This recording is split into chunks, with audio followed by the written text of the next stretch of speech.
The most common misconception about empaths is the false assumption that they simply lack social skills, as if having few friends is a failure to connect rather than a deliberate choice.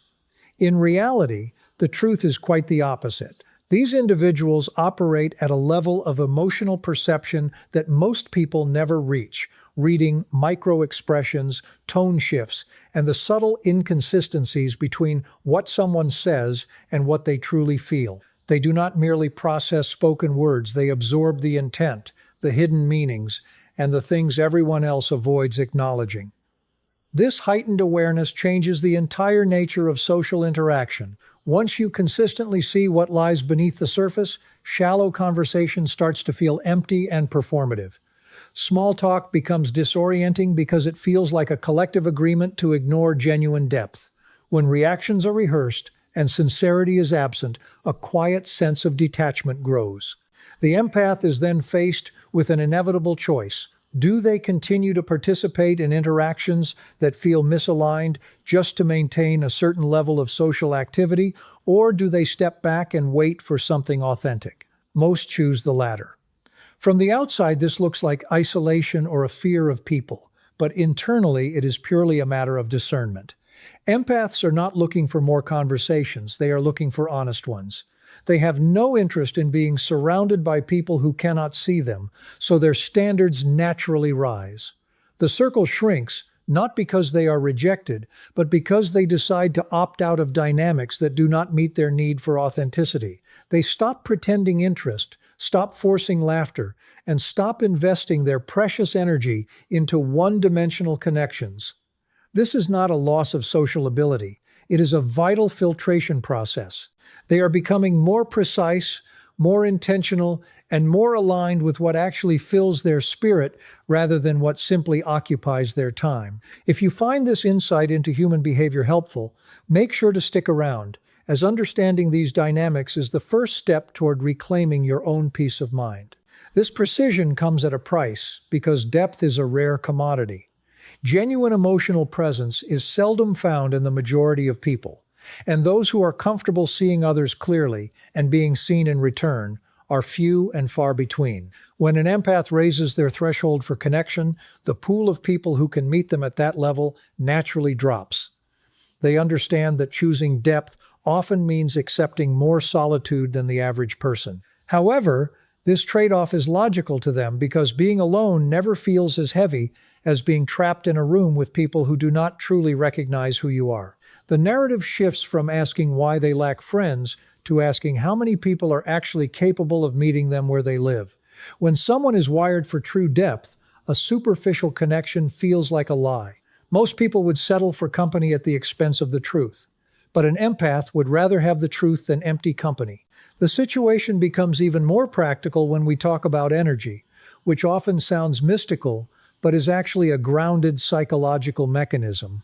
Empaths are physically attuned to the emotional states of others. Their nervous systems respond rapidly to tension, posture changes, or shifts in tone.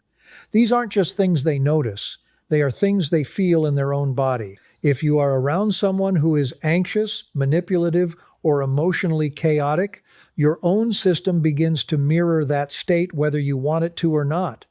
Over time, social interaction stops being a neutral experience and becomes a costly one. This is how the pattern is born.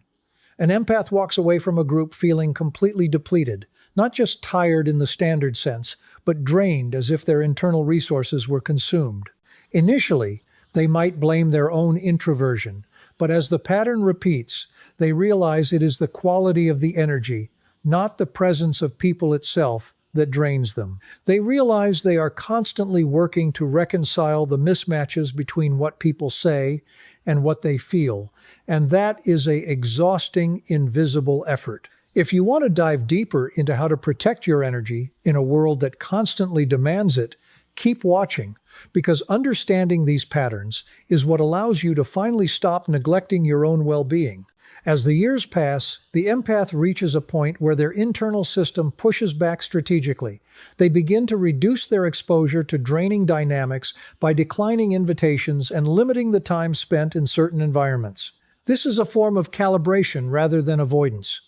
They realize that continuing to expose themselves to environments that disrupt their equilibrium is not kindness toward others.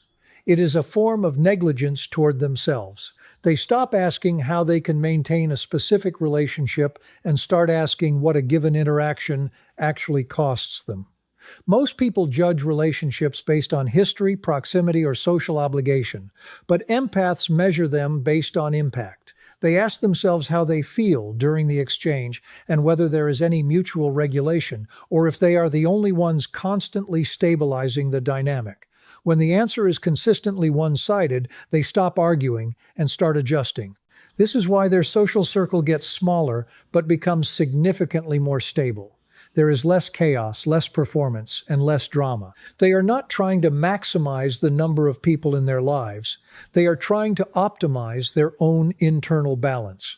Once they experience the relief of being around someone grounded, self-aware, and consistent, the contrast becomes undeniable and their standards are permanently elevated. Their tolerance for draining, volatile dynamics drops to nearly zero. What observers see as distance is actually a process of refined control. The empath is not retreating from humanity. They are simply eliminating unnecessary interference. They have learned that if being around someone leaves you feeling worse than you did before, that is not a real connection. It is consumption. This realization changes the game entirely. The goal is no longer to fit in, but to live in a way that feels coherent and true. They stop giving at a level that isn't being matched, which often confuses those who relied on their previous overextension. It is not that they have become cold, but that they have become precise. They are no longer responding automatically to the demands of others. They are responding selectively, which disrupts every dynamic built on their past availability. Some relationships fall apart during this phase, but only because they were never balanced in the first place. They were sustained only by the empath's willingness to carry the weight for everyone else. Once that willingness is gone, the structure collapses, revealing which connections were truly mutual and which were merely conditional. For the empath, this clarity is worth every bit of the reduction in their circle.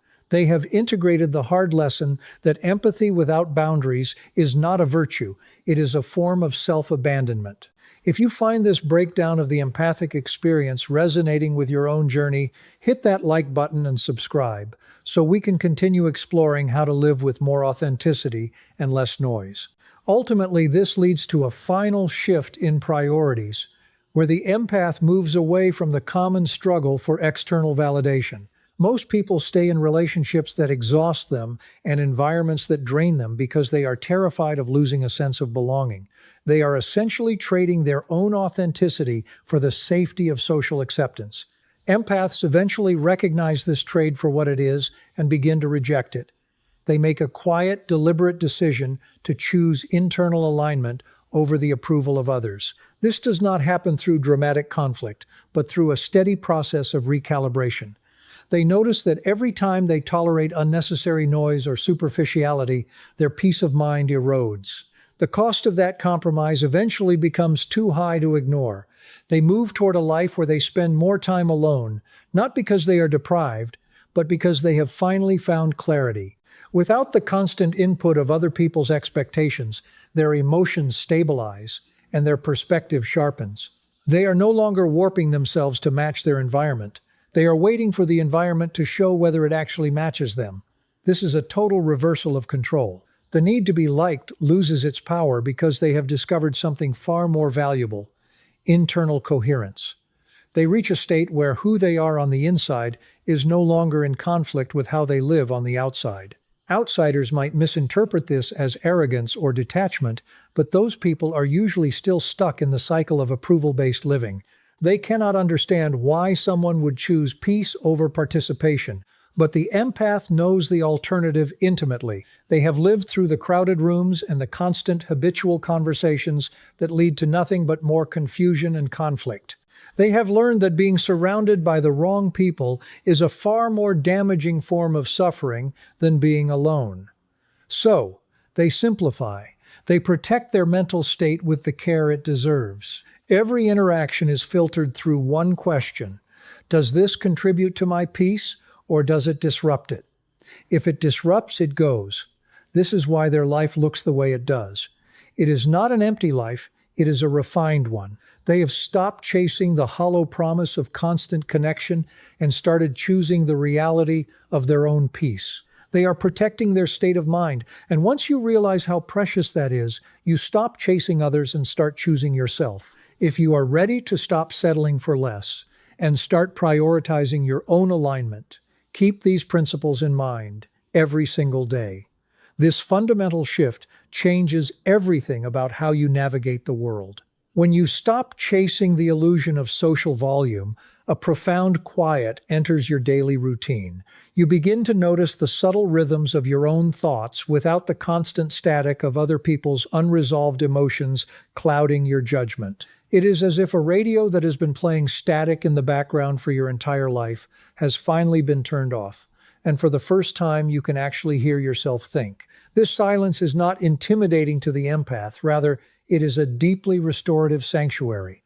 They discover that solitude is not a punishment or a reflection of social failure, but an essential space for recovery and self-discovery. In this space, old wounds heal, boundaries solidify, and the natural intuition that was once clouded by constant external demands sharpens into clear vision. You stop second-guessing your instincts because you have seen the proof of what happens when you ignore them. You remember every single time you stayed too long in a draining environment just to keep the peace, and you remember the heavy toll it took on your spirit. That memory acts as an internal compass, guiding you away from repeat mistakes with effortless precision. You no longer need to analyze someone's bad behavior for hours trying to find a justification or an excuse for why they hurt you. Instead, you observe the pattern, recognize the cost, and calmly release your grip on the dynamic. This is the true power of emotional maturity. It is the realization that you cannot love someone into treating you right, and you certainly cannot understand someone into becoming emotionally accountable. Acceptance of this reality brings an incredible sense of relief. You stop wasting your finite energy trying to fix broken connections and start investing that same energy into building a life that feels genuinely good to inhabit. The quality of your days improves dramatically because you are no longer spending your mornings recovering from the social exhaustion of the night before. Your creativity returns, your focus deepens, and your capacity to appreciate genuine beauty in the world expands. You find joy in quiet mornings, meaningful work, creative pursuits, and the company of the very few individuals who meet you at your true level of depth. These rare connections require no performance, no masking, and no exhausting emotional labor. They simply exist in a space of mutual respect, safety, and authentic presence. And when you experience that kind of relationship, you understand instantly why settling for anything less is completely out of the question. It ruins you for the superficial, and in the best possible way, it forces you to become fiercely protective of your inner peace. If this perspective resonates with your journey towards self-preservation and authentic living, take a moment to reflect on the spaces in your own life that need a little more filtration and a little less compromise.